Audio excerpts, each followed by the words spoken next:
Audio company విషయానికి వస్తే అసలు ఆడియో కంపెనీ అసలు ఈ రోజులలో అసలు ఆడియోకు వాల్యూ లేదు మీన్స్ ప్రైస్ పరంగా సినిమాల్లో దాని వాల్యూ ఆడియన్స్ వినడానికి చూడడానికి బాగుంది తప్పించి బయట కొనడానికి దానికి ఎటువంటి విలువ లేనిది అందరూ ఆన్లైన్లో వినేస్తున్నారు ఫ్రీగా. అంతటి రిస్క్ ఫ్యాక్టర్లో ఎలా మీరు రన్ చేయగలుగుతున్నారు? ఎగ్జాక్ట్లీ. సో బేసిక్ ఏంటంటే ఫస్ట్ పాయింట్ ఏంటంటే ఆడియోకి విలువ లేదు అనడం రాంగ్. అది యాక్చువల్లీ విలువ. సో ఇట్స్ లైక్ ఆస్తి అనమాట. ఇట్స్ ఒక పెద్ద ఆస్తి. ఆడియో హక్కులు అనేది ఒక ఆస్తి అది. ఓకే. సో ఎంతో డబ్బులు ఇచ్చే కొనుక్కుంటాం ఎంతో కొంత. చిన్న సినిమాకు ఒక రేంజ్, మీడియం సినిమాకు కొంత రేంజ్, కొన్ని సినిమాలకు ఓన్లీ ప్రమోషన్ చేసి రిలీజ్ చేస్తాము ఇవన్నీ.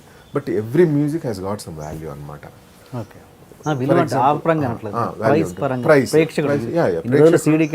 ఫర్ ఎగ్జాంపుల్ ఎగ్జాక్ట్లీ ఇప్పుడు ఏంటంటే మ్యూజిక్ ఎప్పుడు డిమాండ్ ఉంటుంది, మ్యూజిక్ ఎప్పుడు వాల్యూ ఉంటుంది, కానీ మ్యూజిక్ రూపం మార్చుకుంటుంది అంతే.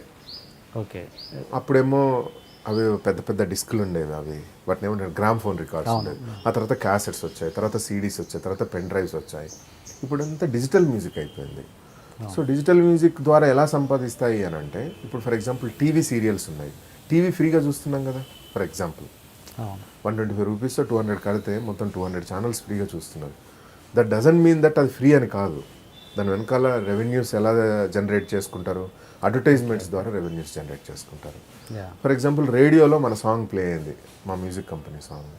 రేడియో జనరేట్స్ రెవెన్యూ వాళ్ళ యాడ్స్ ద్వారా. సో దాంట్లో నుంచి మాకు షేర్ చేస్తారనమాట. ఓకే. ఐట్యూన్స్ ఉంది, ఐట్యూన్స్ నుంచి రెవెన్యూ జనరేట్ చేస్తారు. ఓకే. సావన్, గానా, ఈ మ్యూజిక్ యాప్స్ ఉన్నాయి, వాళ్ళు రెవెన్యూ జనరేట్ చేస్తారు. ఆ రెవెన్యూ నుంచి మాకు షేర్ చేస్తారు. ఓకే. మరి అలాంటప్పుడు మరి కొన్ని మ్యూజిక్ కంపెనీస్ ఎందుకు మూతపడుతున్నాయి? ఎందుకు రీజన్ ఏంటండి?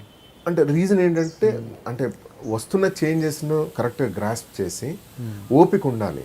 ఇప్పుడు ఫర్ ఎగ్జాంపుల్ 1 కోటి రూపాయలు పెట్టి ఇల్లు కొన్నారు, ఓకే, దానికి రెంట్ ఎంత వస్తుందండి? 1 కోటి రూపాయలు పెట్టిన ఇల్లుకు ఎవ్రీ మంత్ రెంట్ ఎంత? 50,000 వస్తుంది కావచ్చు. ఏరియాని బట్టి. అంటే ఎన్ని 50,000 అయితే నువ్వు పెట్టిన 1 కోటి వర్కౌట్ అవుతుందండి. బట్ ఆ వాల్యూ ఉంటుంది, దానికి 1 కోటి రూపాయలు దానికి వాల్యూ ఉంటుంది. But you get the revenue. అంటే దీనికి ఓపిక కావాలి. సో ఒక మ్యూజిక్ ఆల్బమ్ కూడా దాని వాల్యూ దానికి ఉంటుంది. But you need to have patience to explore your content అనమాట. తీసుకున్న లాంగ్ టర్మ్ పర్స్పెక్టివ్లో you have to play the game. ఇప్పుడు మామూలుగా ఆడియో ఫంక్షన్స్ చేస్తుంటారు కదా, దానికి ఖర్చు ఎవరు, కంపెనీ భరిస్తుందండి? Producer. It's a publicity game అండి ఆడియో లాంచ్ అనేది. And every movie has to have a audio launch. Audio launch ఉండాలి. రీజన్ ఏంటంటే నాకు ఎప్పుడు నవ్వొస్తూ ఉంటుంది, కొందరు ఆడియో లాంచ్ ఏముందండి, అదే ఆడియో లాంచ్, అదే టీవీలో లైవ్ వస్తూ ఉంటుంది. కొందరు వచ్చేసి సీడీలు పెట్టేసి నవ్వుతూ ఫోటోలు తీస్తారు, తెల్లవారి పేపర్లో వస్తాయి.